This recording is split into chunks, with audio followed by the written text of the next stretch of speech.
Dan Lipkus here with Farmer's Edge again, and we're showing some more things, some more features. Farmer's Edge has so many different things that their service does for you, and soil testing is one of the biggest probably.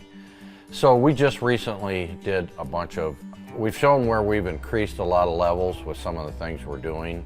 We're applying more boron because we found that boron is definitely a needed crop nutrient. And boron's very leachable and it's hard to keep in the soil. So we use two different types of boron. We use Solubor, and then we also use another product by Rio Tinto, which is called Granubor. And Granubor is more like a dry fertilizer spread that we put right in with some of the other applications.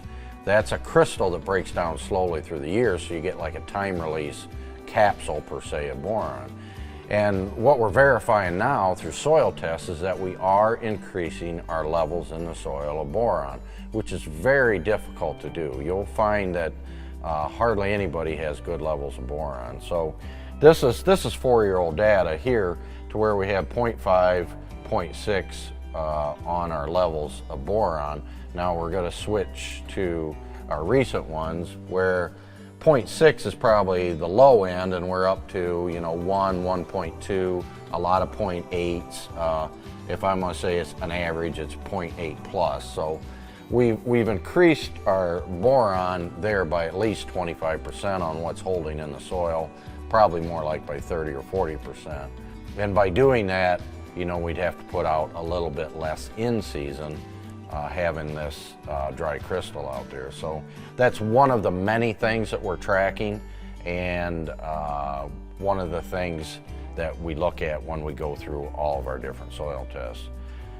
We're gaining, it's a slow process, changing nutrients in the soil, changing base saturations. We just looking through these samples, we also notice that we're getting, on this particular farm, our base saturations of potassium up around 6%, which you can do on a sandier farm. It's a lot harder on a heavy, high CEC farm, but we're moving the rail, we're moving the table. So we're getting something done, but the only way you're going to know that is to track it, and Farmer's Edge is helping us do that.